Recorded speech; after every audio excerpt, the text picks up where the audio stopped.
Hello, everybody. How we doing? I hope everybody's doing well. Yes, we are all excited for the free meal. And yes, the T-Wolves are playing game 1 this evening. Yes. So yes, we are going to get started. This is the faculty and staff recognition celebration for the 2024 year. I'm very excited to MC this. And first of all, I want to thank everybody who helped put this on. I think that's the first line that I need to everybody in the back with the electronics, everybody that's been handing out badges for during the sign-in, everybody that's working with communications, SPH communications. We have Chris back there taking photos. I just want to thank everybody first because I think they put in a lot of work and been doing this, a lot of planning and putting everything together. So I think they give them another round of applause.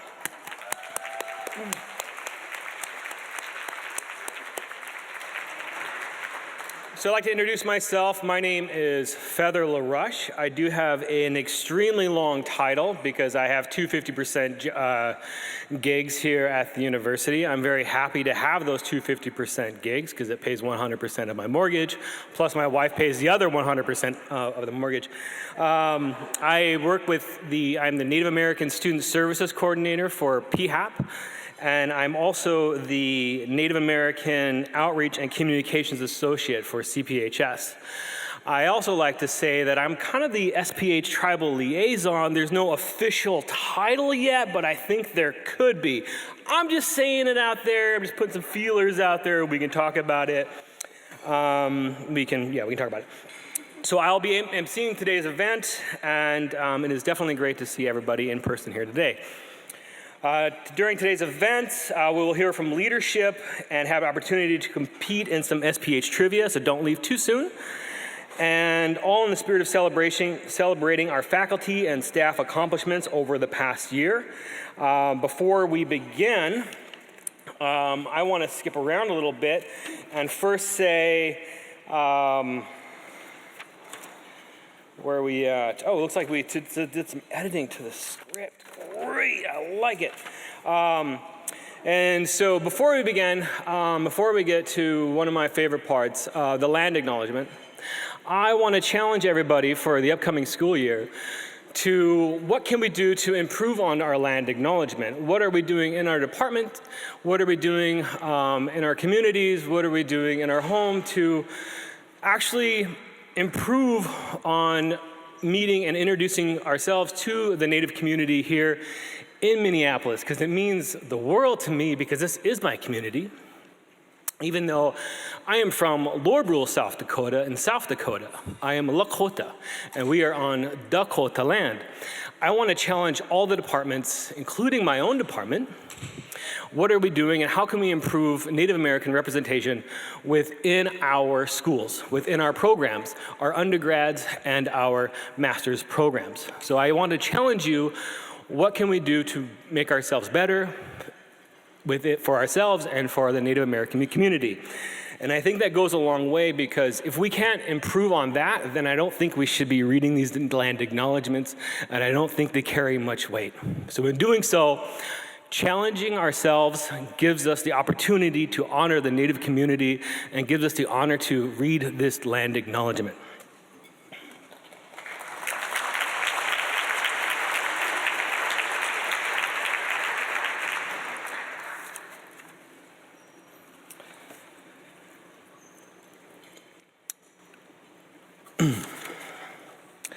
So, we are on Dakota land. Minnesota comes from the Dakota name for this region, Minnesota Makoche, the land where the water reflects the skies. We acknowledge the ongoing debt that is owed to the Dakota people. We strive to create healthy dialogue, relationships, and practices that address this injustice, as well as others related to the indigenous people of this state. I will now pass the mic to our dean, our new dean. Come on, give it up. Dean Melinda Pettigrew to the stage. She has served as the dean since the beginning of the year and provides a collaborative leadership to maintain and advance SPH as a premier leader in public health. Please join me in giving her a round of applause. Thank you very much.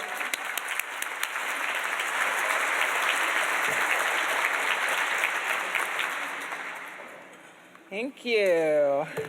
Thank you, Feather, for that introduction. And I just want to reiterate what Feather said. I do encourage you to really think about the land acknowledgement and what we're doing, and please communicate your ideas back so that we can really improve on this process.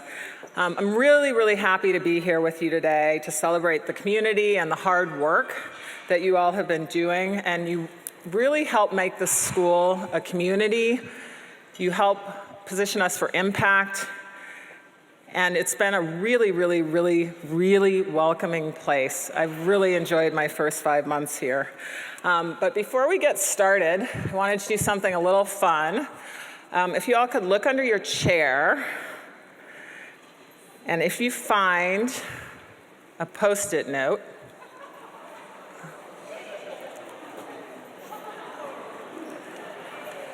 hey, those of you found, woo!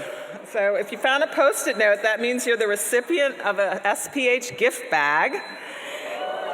And you can pick those up at the registration table once the formal program has ended.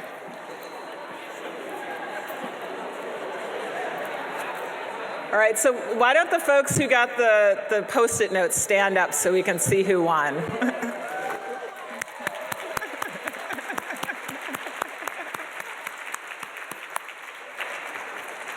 Okay, so today we're going to acknowledge the achievements and honor many of our colleagues, and rather than incorporate a state of the school address that has been done at previous events, we're going to hold a separate forum in the fall, and that'll be an opportunity for some more back and forth and questions related to the state of the school. And I really wanted today to really focus on our achievements and honor and recognize the faculty and staff who are helping to make this school great. So keep an eye out for the state of the school, and I hope you'll join us for that in the fall. I've invited my colleagues and division heads, Joe Koopmeiners and Jean Abraham, and they're going to give highlights and updates from their divisions. And also a thank you to Ellen Demarath for stepping in on behalf of Lisa Harnick for Epi and Community Health, and Sylvia Balbo, who will be representing environmental health for Bruce Alexander. And they are unfortunately unable to attend, but send their congratulations. So I'd like to start off a little bit by sharing some of my early impressions of the school. Many of you may have heard these in other venues or meetings, but so far I've had the opportunity to connect with many people across the school. I've been to division-specific meetings. I've got some staff meetings scheduled for over the summer. I've been engaging in important conversations with Central, the other deans, donors, that type of thing. So really just learning the place, learning the culture, and learning who's here. I've walked through the halls, I've visited our various buildings and seen some things. And it's helped me really get a nice idea of the atmosphere and the places where we work. I just want to reiterate the sense of community here is really, really strong, and it's one of the reasons I felt so welcomed. When I interviewed, I knew when I came here, I saw a bald eagle flying across the river at my first walk at 9 a.m., and I thought, this is where I'm supposed to be, so I'm glad I actually got the job so I could realize this.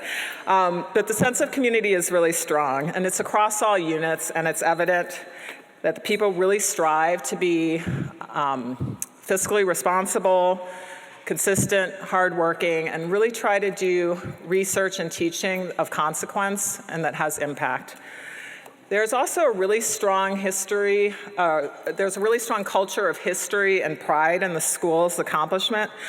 And I also want us to learn from the past, really thinking about our history, and recognize that while the past influences how we move forward, it mustn't stop us from looking forward to the future. And that's going to be something that I'll communicate about more, and I just would like you to just keep that in mind. I've observed a real strong desire to bridge silos. That came out strong and clear when I interviewed, and even in the position profile for the dean's job. I've talked to several groups across the school. There's a lot that we can do better if we work together. Okay, so this bridging silos is going to be a real priority, and it's going to be important to do this in communication with all of you and with some transparency. I've observed that people are really committed to our strategic plan for anti-racism and want to more fully integrate this through all of the work that we do in our research, in our classrooms, in the work with the communities. I've also observed a desire to keep that focus on anti-racism and also elevate many of the other isms that we face. So starting to talk more about individuals with disabilities. How do we make this a welcoming community for all? And that'll be something that'll be of conversation as we move forward. I think one of the other themes is that we're really here together. I think no matter what division, what our roles are, it's consistent that everybody's really committed to the school and committed to making health a human right. And this is part of our shared mission, and there's a lot of alignment, which is going to help us move forward. And I'm energized by the work that I'll be able to do alongside you and looking forward to collaborating and discussing more over the months and years ahead. As we commemorate the school's 80th anniversary, we cannot do so without noting your continued contributions, particularly over the past year. And our faculty and staff were mentioned in the media more than 80,000 times. This helps raise our school's profile nationally, and this is a testament to the importance of public health and the work that each of you are doing in our national and global conversations. We've also welcomed our first undergraduate students.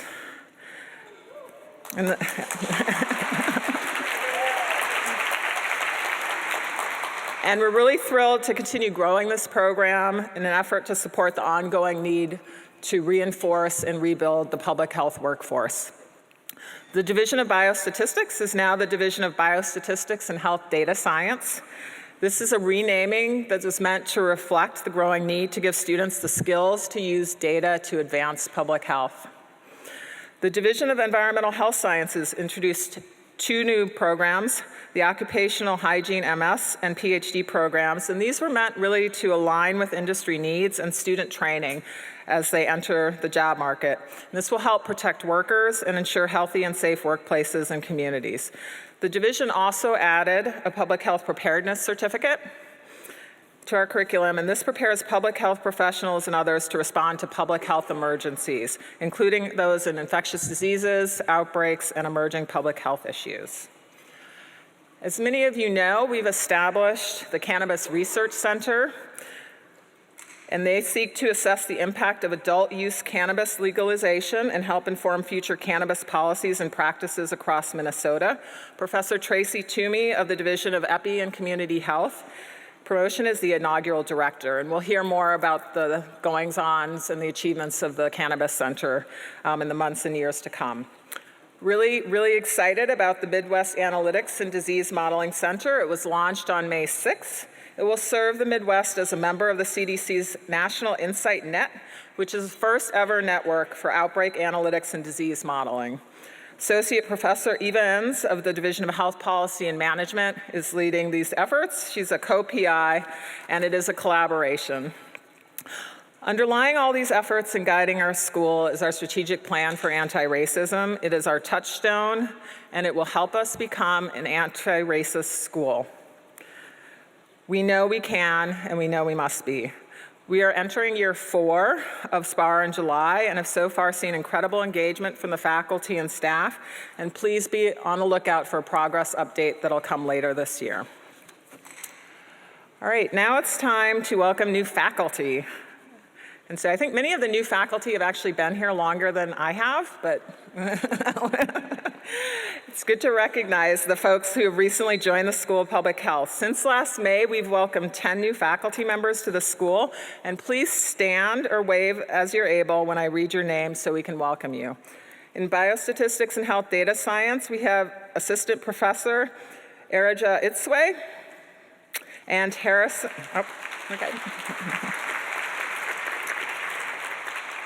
and Associate Professor Harrison Quick.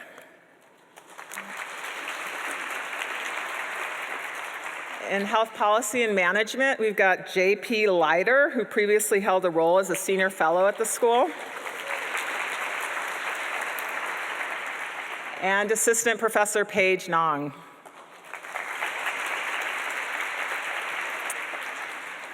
In environmental health sciences, Assistant Professor Kyle Hill. And Associate Professor Tran Huyen.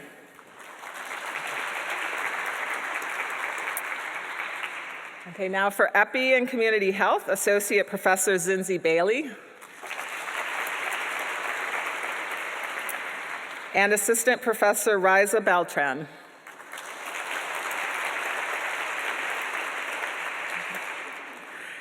Associate Professor Andrew Fenelon.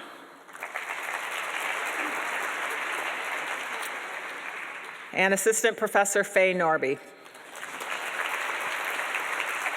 And you'll hear a little bit about these faculty when the division heads come up to present. Next, I'd like to talk about the 77 new staff members that we've welcomed to the school. These are people who have done tremendous work in student services, research, and operations, and they are absolutely critical to our school's mission. If you're among this group, please stand or wave as you're able so that we can acknowledge you.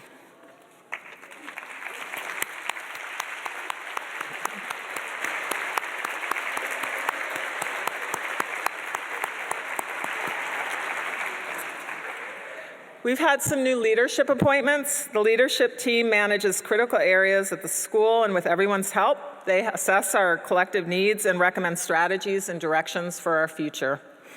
In the past year, the school has experienced a number of leadership changes, including me, joining as new dean. 3 other people stepped into leadership roles to support various functions across the school. I've had the pleasure of working with Nancy Sherwood, Associate Dean of Research,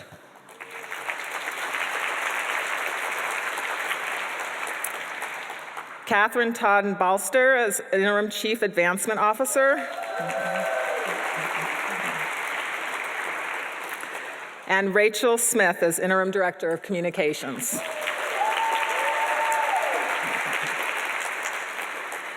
And many of you may have heard, we recently selected Matthew Anderson to join the school as Chief Financial Officer. He's going to start on July 1.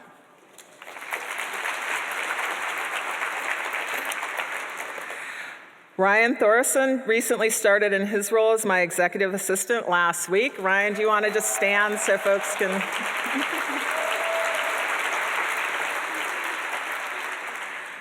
And Anisha Tucker is thrilled. Please send my scheduling emails to Ryan, not Anisha.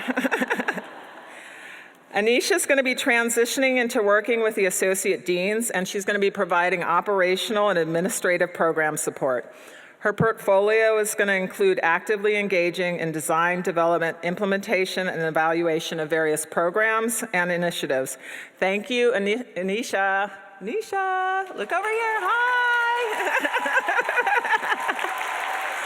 For your leadership and expertise. Anisha has been absolutely fantastic. She really stepped in during my onboarding process and really kept me up to date, told me who I should meet with, all those good things. I'm so grateful to everything that she's done over the past few months, and I know she'll continue to do great work with the Dean's Office.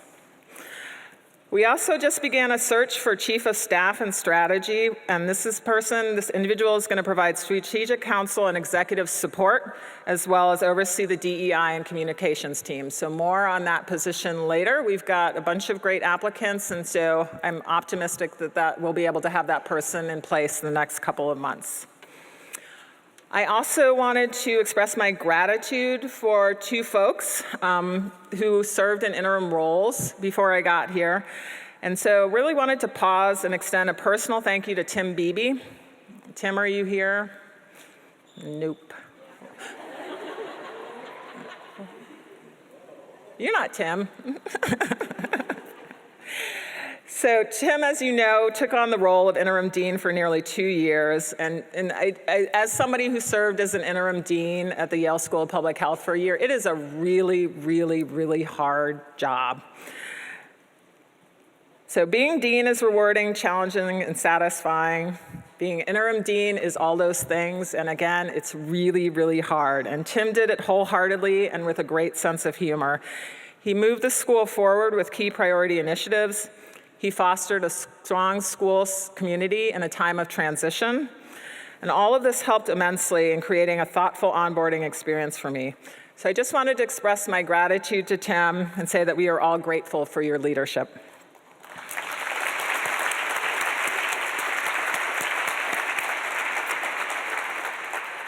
I am also extremely indebted to Tamara Hink, who stepped into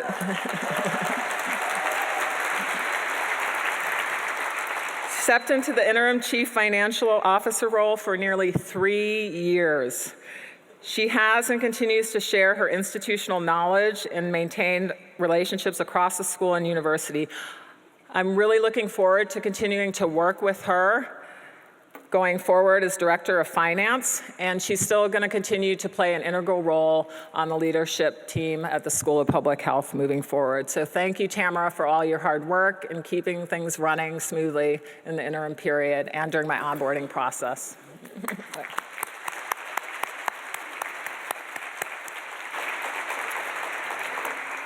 All right, so this year, 13 of our faculty members accepted the distinguished honor of being promoted or tenured by the University of Minnesota.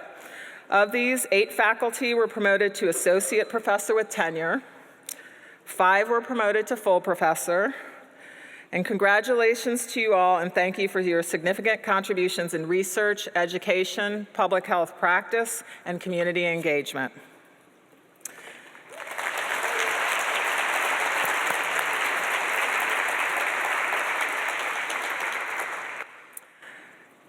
The University of Minnesota is committed to unlocking the greatest potential of its faculty and staff who exemplify excellence in teaching, research, and service. 4 members of our community received prominent university awards or professorships for their significant contributions to our school, community, and the future of our state and society. Congratulations to Diane, Lauren Jones, Hannah Naprash, and Dana Carroll.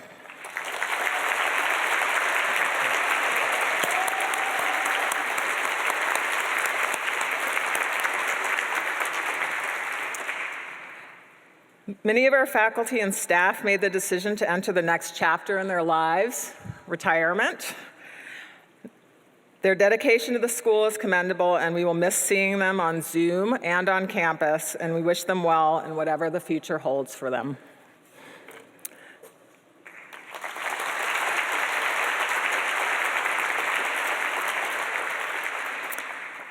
And sadly, this past year, we lost 2 members of the school community. Madeline Kingsbury was a new student starting her first semester of graduate school in the School of Public Health. And Carol Peterson was a significant and beloved part of UMass for 12 years. She served as an outreach and project coordinator and truly cared about the well-being of everyone that she met. Our hearts go out to all of those who knew them and loved them.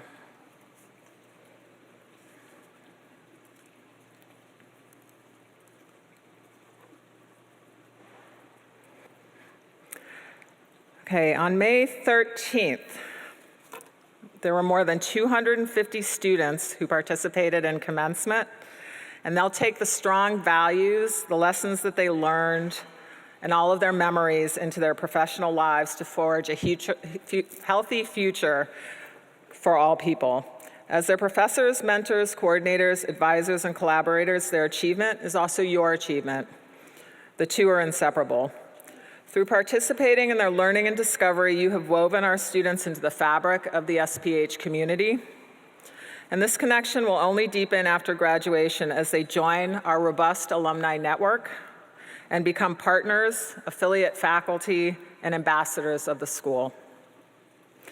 Historically, more than 2/3 of our graduates stay in Minnesota, so we have the opportunity to influence not only how the work of public health is accomplished in our state, but also the commitment and spirit of this important work. On any given day, we have nearly 1,000 students who we guide, serve, and educate to be the very best at our school and to the best of our abilities. It is an honor to be part of their lives. And then APHA, as many of you know, the American Public Health Association will be hosting its annual meeting in Minneapolis from October 27th through October 30th. This is the first time since 1971 that the event will be held here. I was born in 1971, by the way, so it's like a welcome to Minneapolis for both of us. We're thrilled to have an opportunity to highlight our city and state to all our colleagues across the country. So this is really exciting. I think we can get great turnout at this meeting, and so I really encourage you to participate this year. Our school is going to have an exhibit booth at the event, and we'll be sending out more information through the summer about how the community can engage with this event. So just keep it on your radar, and more news to come. Okay, in closing, we are a strong, widely respected school with an 80-year history of innovation and success in research, education, practice, and community engagement. Our commitment is to advancing health equity for all populations and for educating committed, hardworking, and forward-thinking students. I want to thank you all for your continued dedication to our school and for all the work that you do every day to create a joyful and meaningful place to work and to advance public health. Thank you.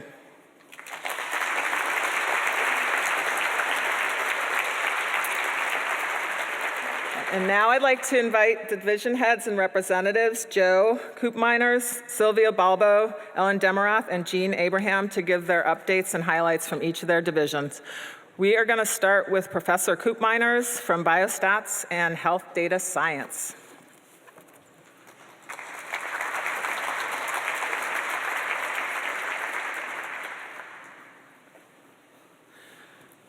All right, thank you, Melinda. I guess we'll go to the next slide. So as we go through the quick updates here, as Melinda noted, we had 2 new faculty that were hired this year, Urja Sui and Harrison Quick. As we go through the slides, one of the themes that you'll see is that this is kind of a crucial time for data science on this campus. As one of the big goals of our division, of course, part of the name change was to really embrace data science as a core part of what we do. And both Urja and Harrison sort of help us advance in those missions.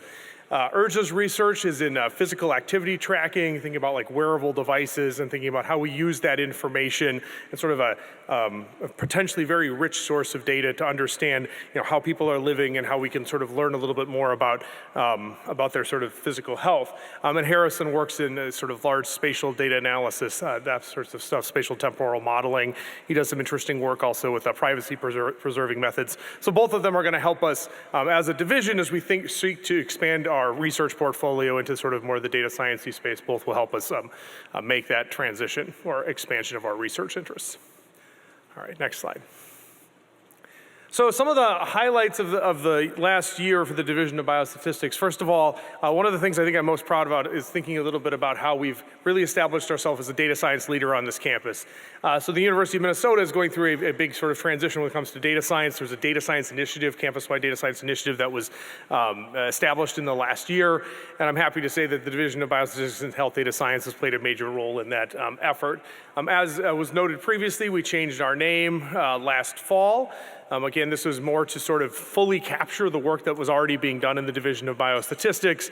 We obviously have a very long history of being strong in the scope of clinical trials, but we also have a lot of people doing excellent work in EHR, biomedical imaging, wearable devices, that sorts of things. And this helps us fully capture the work that we do within the division. Related to this, we graduated our first cohort of our MPH in Public Health Data Science.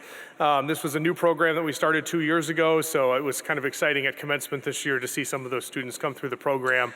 I think that's just been very exciting because it's allowed us to bring in a new population of students that are a little bit different than our MS students, right? One of the things I think we've seen over the last decade is the understanding that more data skills and sort of are going to be important for the public health workforce, and this degree program is going to allow us to educate students that want to do that. So we've been very happy with the success of that program. It's actually exceeded our enrollment projections, so I was very happy to see the first cohort graduate this year. Finally, I would just sort of a note, I was actually quite proud of this week, as there was this UI data science initiative, our faculty received 4 of the 12 seed grants that were offered by the Data Science Initiative across campus. Again, just sort of highlighting the work that we're doing within the division and sort of a major player and a leader on data science on this campus. Another big change for the division this year is about 11 months ago, the division finally consolidated into one location on campus for the first time in about 35 years. We are now over in the University of Office Plaza. This has been really exciting because it's led to greater cohesion within the division between our faculty, staff, and students. Sort of two concrete examples is we would have these sort of two events, one around the end of the year and then one at the end of the academic year. It used to be that the one at the end of the calendar year would be over at University Office Plaza, would primarily be attended by staff. And then the one at the end of the academic year was sort of over at Mayo, and it was primarily attended by students. This year it's been very exciting to see more interaction from all of our groups. We have these events, and now we have faculty, staff, and students all interacting. And I think that's been really fantastic to see and been a positive development for division culture.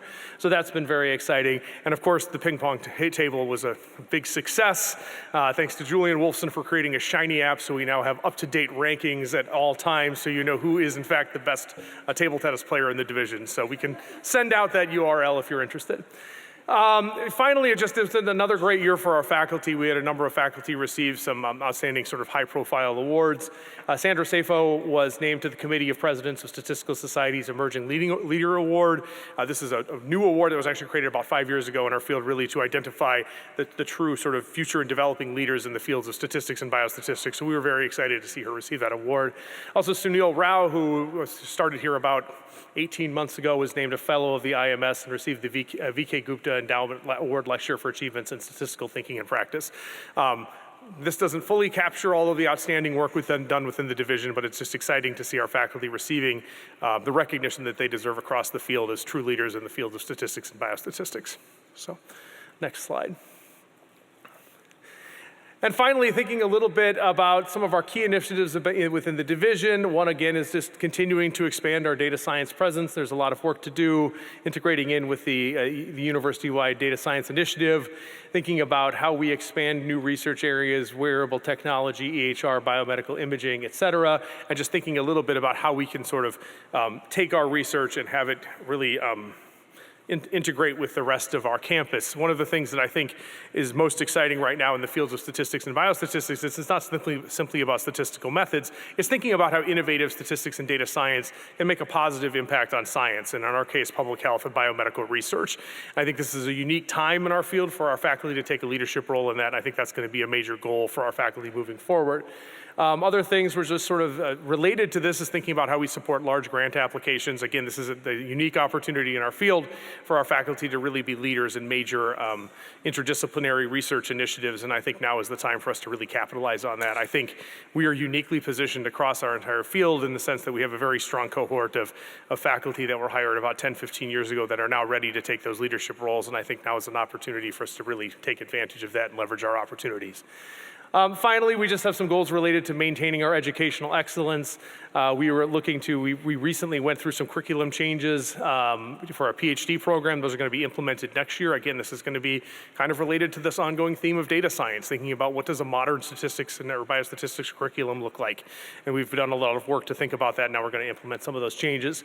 We're also going to be launching this NSF REU focusing on equitable data science for adolescent development. This is in collaboration with the Masonic Institute of the Developing Brain. I think this is very exciting because it's an opportunity for us to bring undergraduates in and do research with our faculty while also doing some of this work in this equitable data science. This has become a sort of key area that I think was sort of not well understood a few years ago in the sense that now we have these mountains of data, and while we can do a lot of interesting work with them, they still can potentially, if you do them wrong, perpetuate health inequalities, right? So that's one of the key thrusts of this NSF REU is going to be thinking a little bit about what equitable data science looks like in the context of adolescent development.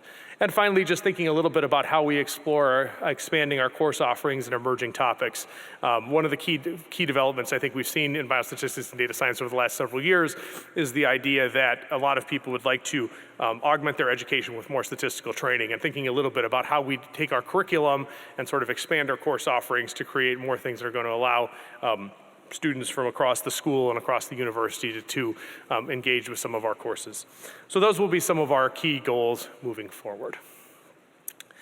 All right, so that's an update from biostatistics. Now I'd like to welcome Sylvia Balbo, Associate Professor in the Division of Environmental Health Sciences, to give an update on their division. Thank you.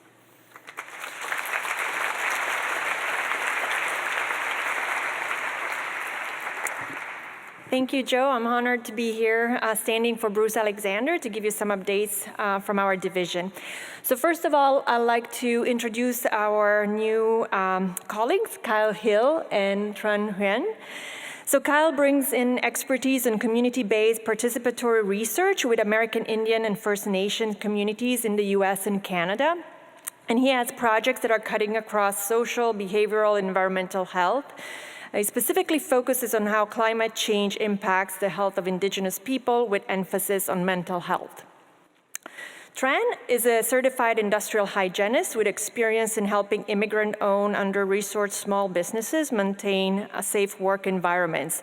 She's using qualitative and quantitative research methods to document health disparities, and she sets up collaborative work involving academics, nonprofit, and government agency to establish public policy and programs to remove structural barriers for immigrants and underserved workers. So we're extremely excited about the expertise that they're bringing into the division, and we're really excited to have them join our division.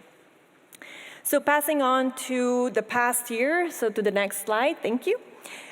We first would like to highlight a couple of important events that we have organized. The first is the continued organized annual symposium known previously as the National Occupational Research Agenda, or NORA Symposium. This has been a symposium that has been very successful, very well attended, that have been organizing for several years, but we have now renamed it as the Susan Goodwin Geberidge Symposium in honor of the impactful career of our late colleague, Susan Geberidge. We also, in April, had our second forum on American Indian health equity. It's called the Red Dress Day, and that was also a very well-attended, very successful event that we're very proud of. This symposium was organized to bring awareness to the issue of missing and murdered American Indian women and girls, and we're really hoping to set this as a stage to continue an American Indian health equity forum in an ongoing and in the future. So to translate our priorities from strategic planning into action, we're now holding monthly workshops to address specific issues, starting with the division identity, faculty workload and responsibility, and mentoring. So we're working hard on those points. And then we're also proud to say that we've had 9 PhD students finish this year. So we wanted to mention them, and we're very proud of them. Our faculty continue to be recognized for their work and are taking on new leadership roles. You have heard earlier about Dana Carroll recognition with the McKnight Presidential Fellowship, but she also got an important early career award by SRNT. And then I have been appointed as the co-leader of the Carcinogenesis and Chemoprevention Program at the Masonic Cancer Center. Now, clearly, these are not my slides, so I'm not going to dwell more on me, but so sorry about that. But anyways, let's point more and let's focus more on the students, which got a lot of recognitions, and so we wanted to list them because several of them have got scholarships and recognitions at international and national events. And so we wanted to really recognize them, and we're very proud also of our PhD students, 4 of them that have got awards at the SPH Research Day. Moving on to the future, so to the next slide, thank you. In the coming year, we're anticipating focusing on emphasizing more on the areas of climate and health, American Indian health, environmental justice, and we're continuing to devote specific efforts in integrating our program with public health practice. We will focus our energies in particular on a couple of initiatives. We're really working hard on trying to better tell our story and really tell who we are and what we do in order to attract more students. We're trying to better structure also our mentoring program to really help across the career path and improve both research and teaching success of our faculty. And we're also working on reimagining our toxicology and exposure science curriculum, trying to integrate those, taking into account the new areas that these research focuses are taking and taking it on more onto a translational approach. And finally, we intend to complete and initiate a number of faculty searches in a number of different areas that are listed there, and so those will also keep us quite busy in the coming year. So with that, those are all our updates. I now want to welcome Ellen Demaret, professor in the Division of Epidemiology and Community Health. Thank you.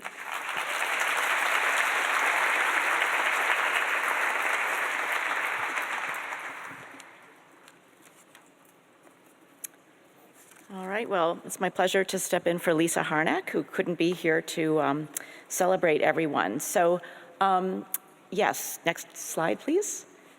So this year we were really fortunate to have welcomed 4 new faculty members to the Division of Epidemiology and Community Health. And all of them in different ways are bringing new features to our division that help us advance our collective goal here of advancing health equity. So Zinzi Bailey is a social epidemiologist who work aims to break the links between structural racism and health inequality, especially around cancer, HIV, and aging.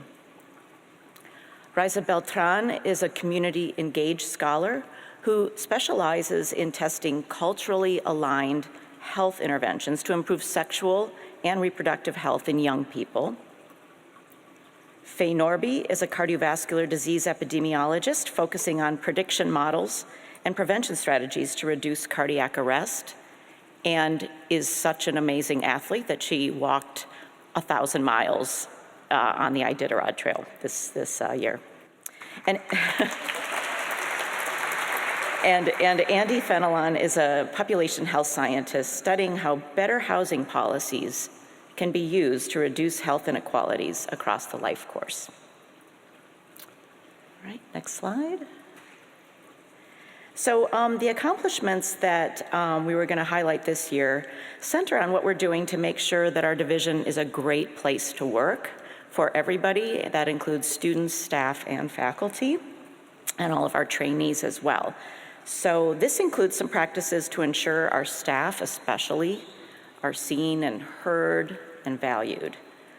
So with that, we've been doing a number of job reclassifications, because people change exactly what they're doing over time, keep up with that. And also some more equitable staff retirement and other policies. We're also trying to foster a culture of belonging, and creativity in this new normal.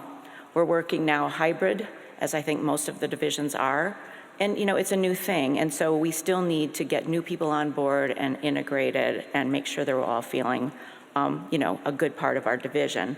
And so some of the things we're doing with that include a monthly newsletter to everyone, including students, staff, and faculty. We're doing a new peer mentoring program for study coordinators who can sometimes be kind of isolated in their individual studies. And some interesting shared learning opportunities. Like one thing that was amazing this year was that we had an opportunity, all of us in the division, to be educated on opioid overdose reversal, and were issued Narcan. It was very important and interesting and important work. We're continuing our diversity, equity, and inclusion, justice, and anti-racism work in alignment with SPAR, including a launch of a new group, which is really cool. It's a new PhD, postdoc, and faculty of color group monthly luncheon. So that's something. And then looking forward, next slide. Looking forward, there's a number of initiatives that we've launched. Here's just a smattering. In terms of our educational mission, we have efforts absolutely to improve that student enrollment. So we're working very closely with our School of Public Health recruitment and enrollment group. And so one thing that we're seeing that's helping a little bit with that, matriculation, hopefully this fall, is in making a special effort to really contact those folks that are accepting our offers. Make sure we get that great yield up. We're starting a new monthly teaching and advising news you can use newsletter. We've got a very large teaching program in our division, 50 instructors, and so we're really trying to keep all of our instructors on the same page. So we're initiating that. And we're also trying to figure out how to crack that hard nut of keeping up the student evaluation response rates, which we all know can be difficult. In terms of research, we're doing a major reorganization and cross-training initiative. You saw that Charlotte Flipp left, and she was the head of our RSST, our research support group, and so we're refiguring out how to make that work, and it's going along super well. Wonderful new hires there. And in terms of, and another thing we're doing is with assistant professors. We're seeing a lot of folks come in with incredible research skills, but they might not have had opportunity to learn about how to manage the budgets for their projects and staff supervisions. We're working on that. In terms of outreach and engagement, we're strategizing on how to better support that long but important road to greater community engaged research. for our faculty. And we're also trying to get our wonderful alums and the public health practitioners that we have all around us, which honestly are some of the best teachers for our students in public health, get them involved in our teaching program as co-instructors or sole instructors. All right, well, that's it for our division. Now I'd like to introduce Jean Abraham, Professor and Head of the Division of Health Policy and Management.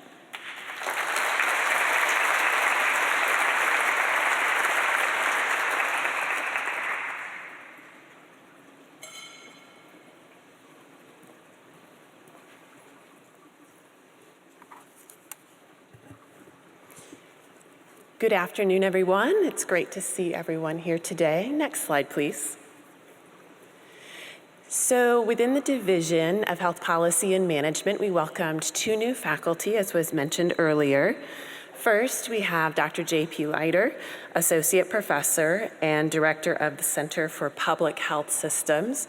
J.P. is a national expert in the public health workforce and very engaged with public health departments at the state and local levels, as well as at the federal level. I also want to introduce Paige Nong. She joined our faculty this year.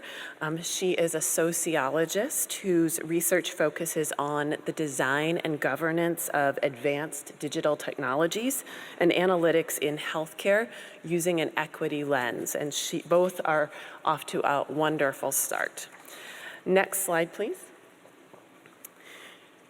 So the faculty, staff, and students of HPM have accomplished so much this past year, and I'm always reminded of our mission statement. We are focused, of course, on creating and sharing research evidence, developing professionals for administrative, policy, and research careers, and collaborating with our local, state, and national partners to address critical challenges in public health and health care. Next slide, please. So I wanted to highlight a few of our faculty who have really contributed in unique ways to our mission this year. Obviously, every faculty member contributes, but these were particularly exceptional.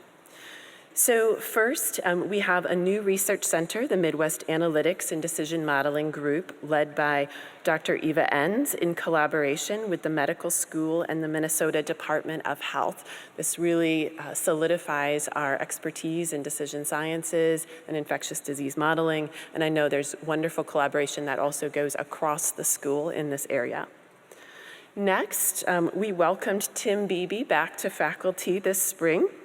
One of the really remarkable accomplishments that Tim had as he was interim dean was also maintaining a very active research agenda, and he was recently awarded the Learning Health System Embedded Scientist Training and Research of the North, LEARN, grant with Dr. Genevieve Melton-Mukes to expand the learning health system's infrastructure and organizational partnerships. Third, I want to congratulate Dr. Tatiana Shippey, who was named the Gerontologist of the Year by the Minnesota Gerontological Society. Fourth, let's celebrate Dr. Hannah Neprash, who was named a McKnight Presidential Fellow for her scholarly contributions on provider payment incentives, scope of practice regulations, and the impact of ransomware attacks on hospitals. And fifth, I want to acknowledge Dr. Rachel Hardiman's thought leadership, scholarship, and engagement with policymakers, which earned her the recognition on the Time 100 list this year. Next slide, please. I am so proud of the scholarly contributions that our faculty and staff make, including their direct engagement with state and federal policymakers, as well as industry and the nonprofit sector. Here I want to offer just a few examples of that. First, Dr. Mary Butler and Dr. Toyin Lamina led a team of faculty and staff from across the School of Public Health to produce a major AHRQ evidence report on strategies to address racial and ethnic disparities in health and healthcare, a document that will be used by policymakers and practitioners who are striving to create and deploy interventions to address disparities. Second, Dr. Saye Nikpe and Senior Lecturer Matt Anderson were recently appointed to the new Minnesota Prescription Drug Affordability Board, which has the charge to review, investigate, and set upper payment limits on high-cost prescription drugs sold here in Minnesota. This year, Lynn Blewett also organized and presented a session on Medicaid managed care for state legislators, along with Dr. Ezra Goldberstein and Dr. Saye Nikpe. Third, the state of Minnesota unveiled its new assisted living report card to help individuals and caregivers have valuable information as they shop for and select an assisted living facility. Dr. Tetiana Shippey served as a lead developer and partner with MDH on this initiative. And I also want to recognize the efforts of the State Health Access Data Assistance Center, SHADAC, a center, one of our oldest centers in the division, who have been actively working with foundations as well as the Medicaid and CHIP Payment and Access Commission, MACPAC, to address quality and availability of survey and administrative data to effectively measure disparities and potential impact of interventions to reduce those disparities. Next slide. Finally, I want to recognize the strong engagement of HPM's students with public health and healthcare organizations. This past year, PHAP and MHA students actively engaged with 30 unique public health and healthcare organizations for the completion of their capstone projects. Some of these organizations included the Indian Health Service, Hennepin County, Stratus Health, the Envision Community, Portico Health Net, Mayo Clinic, Centricare, Health Partners, Alina, and many others. I think that's testament to the fact that we do a lot of our work in community and partnering with them to really work toward the improvement of population health. All right, last slide, please, here. Okay, so in terms of, we are doing lots in HPM, and I thought I'd preserve all the details for you today, but I will say we are working on a few key things. One is with respect to ensuring that our faculty and staff have the adequate research support capacity they need, and we're working on making sure that infrastructure is adequate so that we can be the most productive that we can with respect to our research mission. We also conducted a review of our MS program this year and an ongoing strategic planning efforts around our doctoral program. We'll be continuing to work on those through summer and into next academic year. And lastly, as our faculty progress through ranks with promotions and tenure, we're determining the increasing value from investing in professional and leadership development for faculty as well as staff. And I'll be continuing to work with my executive team to implement programming to really support those efforts and help everyone grow and be better, again, in the name of pursuing our missions to the best we can. With that, let me go ahead and turn it back to Feather. Thank you.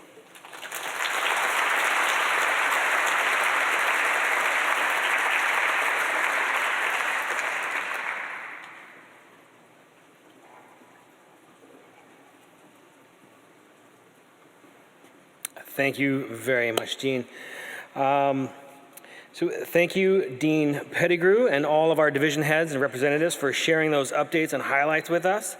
I just want to say 80,000 mentions in the news. I think that's great. I think a lot of that work, again, SPH comms, thank you, Virgil. Thank you for all those write-ups, pushing it out there, getting it out there in a timely fashion and manner, making sure that we're on top, making sure that he's keeping us on top of things, making sure that we're in the news, the right timing, and keeping us alive and active in the media. Because tomorrow, you know, we're you know, in the litter box. So thank you so much to comms. I really appreciate it. And let's try for 100,000 next year. So yeah, no, I'm really just, what an amazing, I mean, I think we kind of get lost in the weeds a little bit with all the stuff that we're doing, all these departments. I hope people were taking notes because I'm a really bad note taker. But just hearing all the stuff that everyone's doing has just been so it's really inspiring and really motivating to see as we're doing all this lawn care and trim work. You know, I know it's no mow May, but I mean, we get to see all the stuff that the departments have done over the past year, and I think it's really great. And I think everyone deserves a round of applause. I mean, not only from the top, but everybody down, the students, the undergrads, because I think we're really making some really great strides here.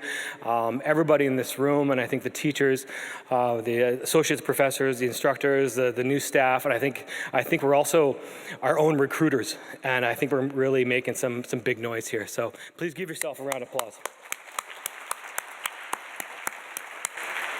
And now I'm thrilled to welcome Mariana Tuttle and Dean Penegrew to the stage for our awards ceremony.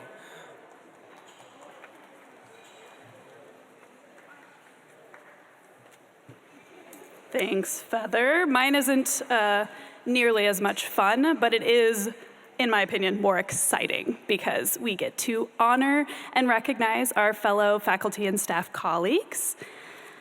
So we have, let's see.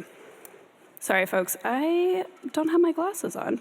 I'm the co-chair of this committee, along with Sandra Saffo, who is not able to be here today, and so I will be reading the names and sort of just a snippet of recognition of each one of these folks. This is the rest of the recognition awards and honors committee, as you see listed. It's a wonderful group of humans who did spend a lot of time and energy and effort to determine these really, really deserving award recipients. So we have 9 total awards this year, so let's get started. And we'll start the ceremony with the faculty awards. And as I call your name, please come up to the stage to receive your award. So first, I'd like to present the Charles N. Hewitt Creative Teaching Award. This award recognizes faculty, School of Public Health faculty who have made an outstanding contribution in specialized areas of public health education. This award symbolizes our commitment to learning through especially creative, innovative, and effective teaching of undergraduate, graduate, and non-traditional students. So this year's award goes to Ryan Armbruster, Senior Fellow in the Division of Health Policy and Management. And as Ryan is coming to the stage, I'm going to read an excerpt from his nomination letter. Ryan is worthy of this award for 2 key reasons. First, Ryan is committed to helping students develop their knowledge and skills to make the healthcare delivery system work better for individuals who need medical services across the care continuum. Second, Ryan cares deeply about public health and is committed to creating learning opportunities for students to recognize the connections between public health and health. Overall, Ryan is an outstanding educator who puts students at the center. He is creative, energetic, and brings a sense of optimism into the classroom. He is forward-thinking and inspires me and others to be better teachers. Congratulations to Ryan.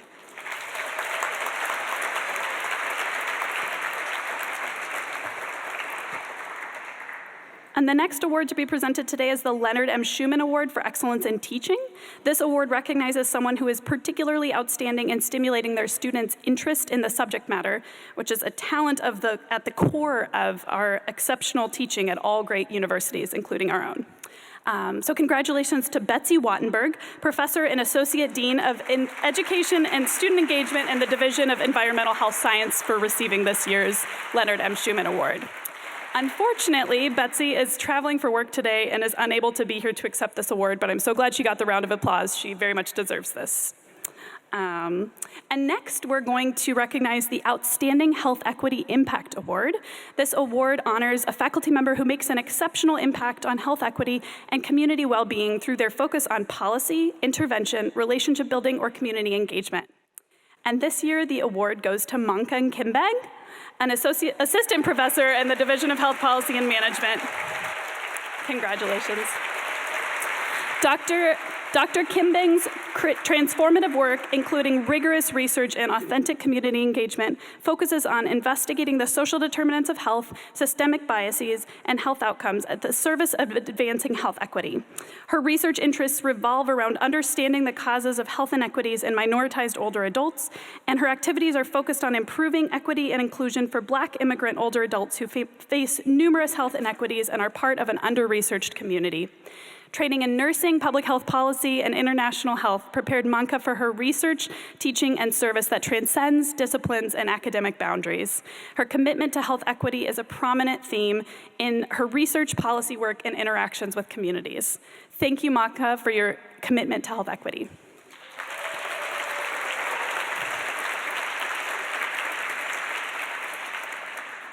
And now we're going to move on from faculty to present our staff awards. And the first award is the SPH P&A Excellence Award. This recognizes a member of the academic, professional, and administrative staff who has made distinguished contributions to the School of Public Health's mission.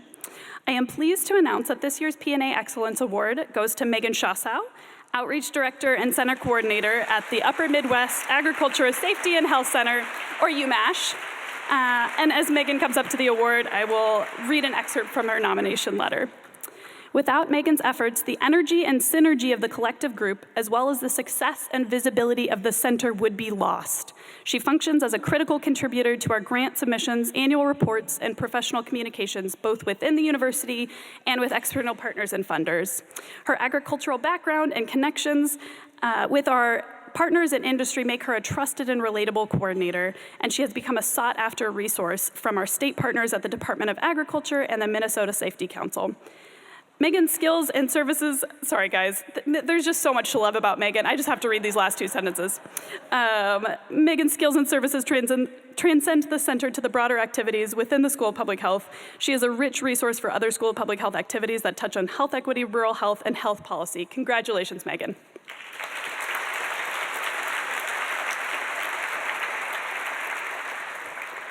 And if it's not too awkward, for folks who are winning, can you just hang out on stage while we read the rest of yours? I just feel like we should just actually honor you while we're doing this. So our next award is the Judy Peterson Staff Excellence Award, which recognizes a civil service or labor represented staff member who has made distinguished contributions to the missions of the School of Public Health, as well as their division and/or work. The award is named after Judy Peterson, who was a beloved director of human resources in the school who died in the early 2000s. And this year's Judy Peterson Staff Excellence Award goes to Anisha Tucker, Program and Strategic Initiatives Manager in the Office of Faculty Affairs, Research and Education, and Student Engagement. As Anisha makes her way to the stage, I'll read an excerpt from our nomination letter. Anisha is the glue that holds the school and the people together. Anisha has historical knowledge of the University of Minnesota and the School of Public Health, therefore others lean on her heavily for her advice and expertise. Anisha knows everyone and everyone by name and division. She's the face of the dean's office. She creates an inviting and warm environment for all that comes through her doors. She ensures everyone get their answers and questions answered. She jumps in to help as needed from small to big tasks. And most importantly, she ensures that the dean is successful. Anisha doesn't take her job lightly. It's important to her that she offers nothing less than excellent customer service, care, and that her colleagues know she is a resource for and to them. Congratulations, Anisha, and thank you for your dedication.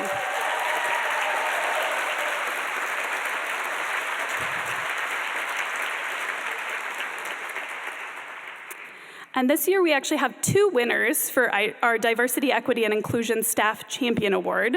Our school established this award to honor staff members who are champions of DEI and to celebrate their efforts to support our commitment to equity and justice in our school, on our campus, in higher education, and in communities across the country. And the first one of these two awards goes to Tamara Hink, who's our Interim Chief Financial Officer. As Tamara makes her way to the stage, I will read an excerpt from her nomination letter. The letter says, I have been continually impressed by Tamara's commitment to DEI in various ways. Tamara has been an advocate and an ally for advancing our DEI and anti-racist efforts, especially in our fiscal responsibilities and commitments. She has been generous with her knowledge, energy, and time in helping correct and maintain SPH financial functions during major transitions in leadership across the school. Tamara many times has guided me through correct processes and channels for ensuring our programming efforts, scholarship funds, and other financial commitments were aligned. Specifically, Tamara has been a great partner ensuring our American Indian, BIPOC, and international community programming efforts are funded appropriately, ranging from strategic budget planning to different fund utilization. Her support has been pivotal to realizing these efforts. Congratulations, Tamara. And our second Diversity, Equity, and Inclusion Staff Award winner goes to Kablia Tao, Associate Chief Advancement Officer. Her nomination reads, Kablia is an unwavering advocate for equity and utilizes strategy, creativity, and data to drive sustainable practices and to enhance DEI at the SPH. As Associate Chief Advancement Officer and a co-leader of the alumni section of SPAR, Kablia has worked diligently to ensure DEI in our alumni relations work. She has created and led the strategy to ensure programming is inclusive, which has strengthened the sense of belonging among alumni. Her ability and commitment to building strong, strategic, and diverse relationships with alumni have led to continued dialogue around DEI and anti-racism. Congratulations, Kablia.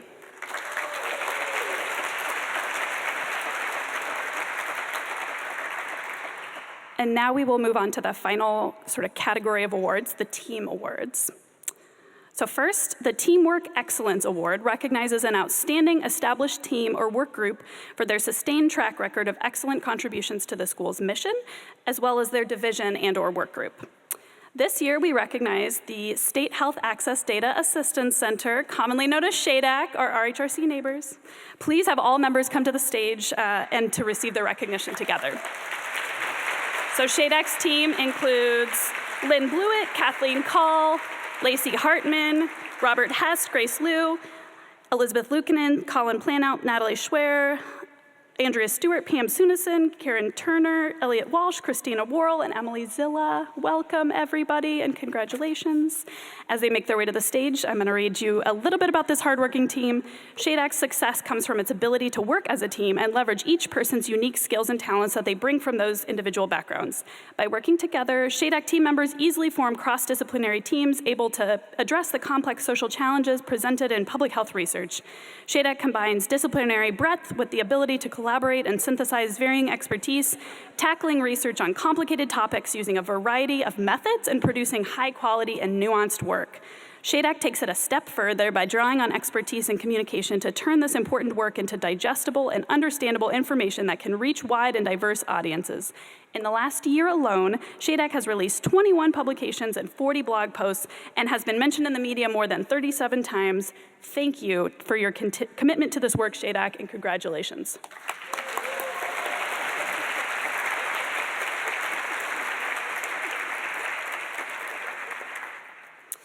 And the last award I'm honored to present today is the Excellence in Collaboration and Creativity Group Award.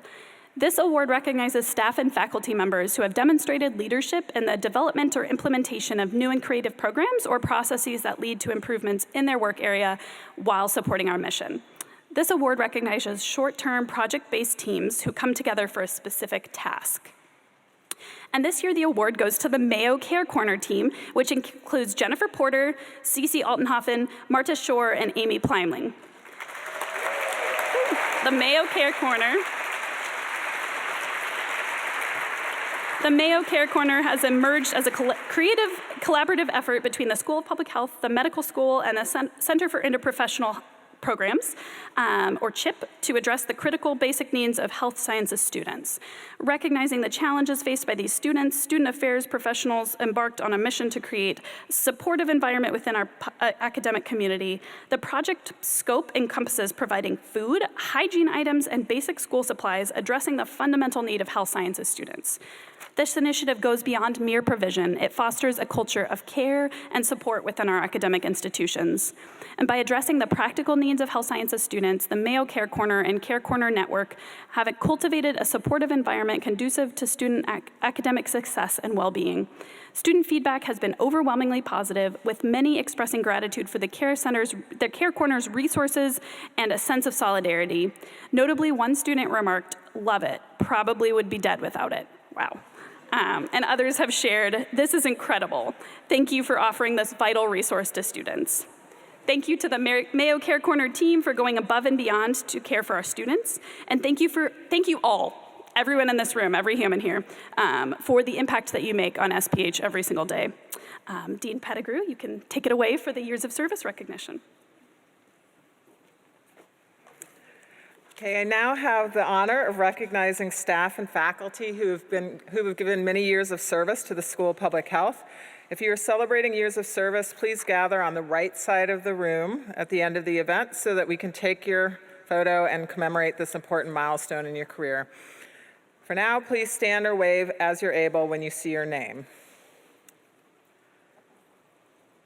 We will start with 5 years of service. Let's give these folks a round of applause.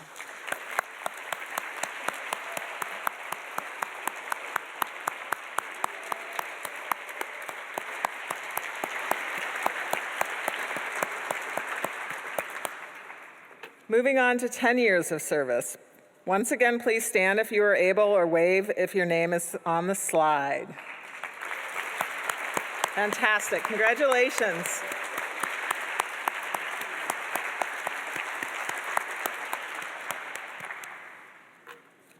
Okay, next slide. We're recognizing folks who have given 15 years of service to the School of Public Health. Fantastic. Thank you for your service.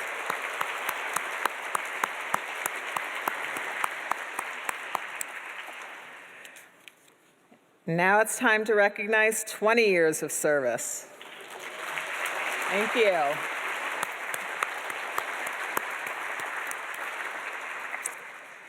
There are several members of the SPH community who are celebrating 25 and 30 years of service to the school. As I read your name, please stand or wave to be acknowledged. 25 years of service, we've got Lynn Blewett, Health Policy and Management.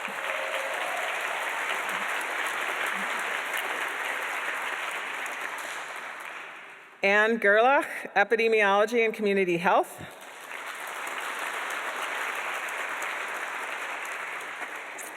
Craig Hedberg, Environmental Health and Sciences. Peter Rayner, Environmental Health Sciences. Jen Robertson, Environmental Health Sciences. Jamie Stang, Epidemiology and Community Health. And Phyllis Thomas, Epidemiology and Community Health. Now on to 30 years of service. We've got James Hodges in Biostatistics and Health Data Science.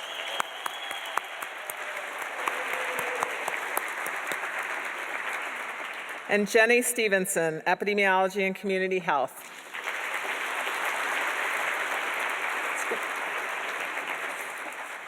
Thank you. I now welcome Joe Koopmeiners and Ellen Demerath to the stage to say some remarks about a few folks who are celebrating over 35 years of service. Thank you.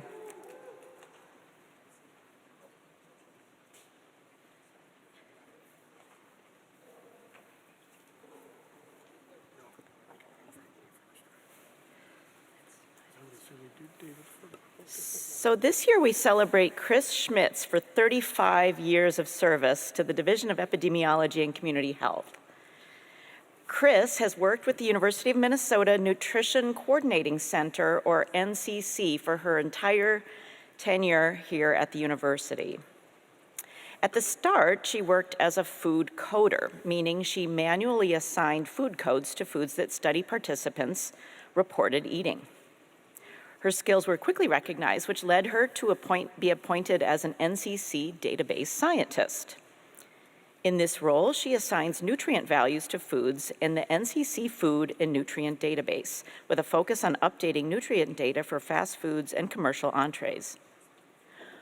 For those who don't know it, the NCC Food and Nutrient Database and companion dietary analysis software, NDSR, are used by hundreds of nutrition researchers across the nation and internationally. NDSR and NCC databases are heavily relied on for nutrient research because researchers know that that database can be trusted to be comprehensive, complete, current, and accurate. This stellar reputation is a direct reflection of Chris's meticulous attention to detail, day in and day out, in maintaining and improving the database. I want to thank and congratulate Chris for her contributions to the School of Public Health and Nutrition Research.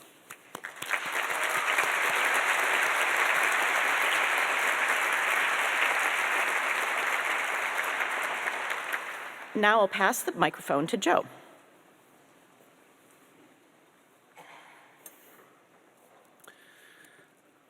Thank you, Ellen. I'm proud to celebrate Helen Volker for 40 years of service to the Division of Biostatistics and Health Data Science. Helen Volker is a programmer and database manager in the Coordinating Centers for Biometric Research. Helen initially worked as a programmer for the Coordinating Centers of the Mr. Fit Study and the Visual Acuity Impairment Survey before joining the staff of the Lung Health Study in 1986. Since then, Helen has been responsible for developing web-based data entry and management systems for several clinical trials related to lung health, including the CCRN-COPD network, StatCope, Block-COPD, and ALPS COVID. More generally, Helen will go above and beyond to make sure that a study is successful and is a tremendous resource for new staff and faculty at the CCBR. In addition, she is an active member of the BHDS DEI committee and is an advocate for DEI in the community. Congratulations to Helen.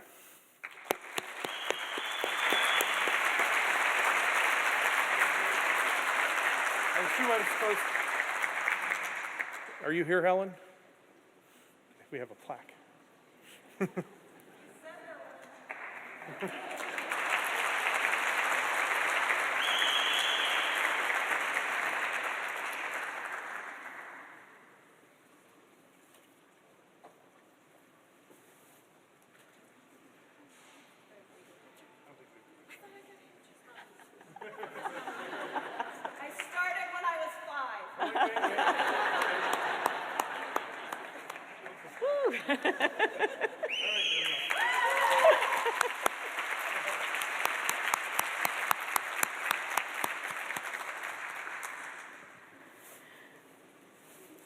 So I am so proud to recognize my colleague David Jacobs for 50 years of service to the Division of Epidemiology and Community Health.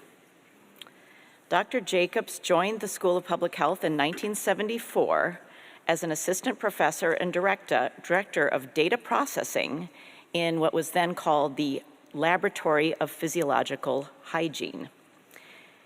And in the intervening 50 years, he has continued his research in cardiovascular disease and chronic disease and nutritional epidemiology in significant and voluminous ways. Early in his career, he contributed to Mr. Fit and the lipid research trials. These were two historically significant national collaborative research programs that focused on the role of diet in heart disease. This was the start of his involvement in dozens of studies that have contributed to greater understanding of the factors that contribute to one of our greatest killers, cardiovascular disease. That include playing key roles in important multi-center cohort studies such as the CARDIA study and the MESA study, studies that continue to improve our understanding of risk factors for those diseases.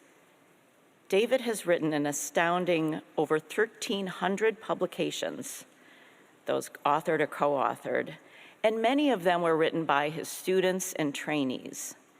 And he has been an excellent mentor. I want to say, just from a personal standpoint, Dr. Jacobs is the kind of scientist that is generous and enthusiastic and supports people in pursuing their work and never fails to step up and say, oh, that sounds great.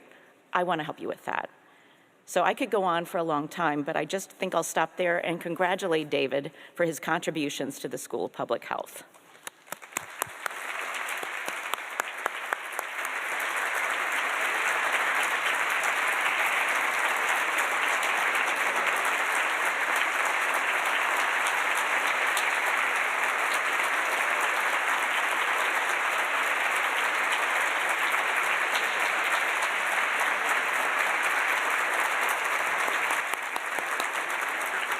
All right, that's great. So now I welcome Feather back to the stage to close out our program.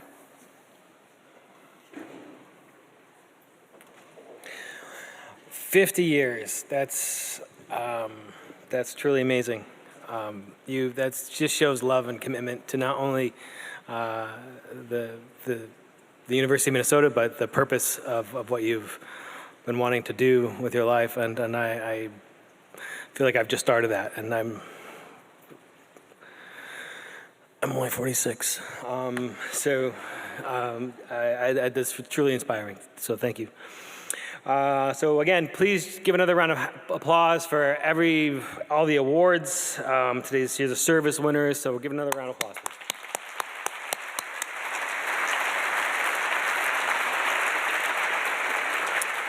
And again, don't forget, if you're celebrating any years of service, please, over by the registration table. We'd love to have a picture taken with everyone. It's over there. Chris is getting things set up. So we'll be taking your picture. And if you want to take photos with you or any family members you bought, or maybe your current team would be fantastic. And if you haven't already, please don't forget to get your notebook on the way out. Again, thank you everybody for coming. We really appreciate it. Again, not only are you here to support SPH, everybody at your table, we're also our own recruiters, and we're really out there promoting not only who we are, but also what we are and what we can accomplish here at SPH. So thank you so much everybody for coming out. Have an awesome day, and go Wolves.